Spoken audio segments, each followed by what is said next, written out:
فیصل آباد assistant commissioner city سید ایوب بخاری نے تجاوزات کے خلاف گرینڈ آپریشن کرتے ہوئے محکمہ انہار کے دفتر میں موجود ہزارہ ہوٹل کی غیر قانونی تعمیرات، مسمار اور کروڑوں روپے مالیت کی 2 کنال سے زائد اراضی واگزار کرا کر ہوٹل کو کنٹین کی اراضی تک محدود کر دیا۔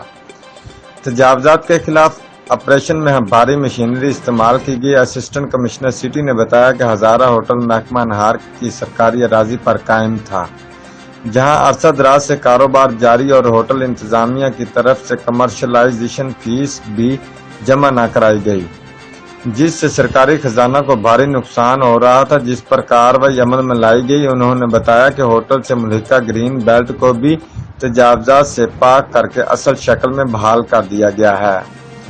رپورٹ ساجد افضل، فیصل آباد۔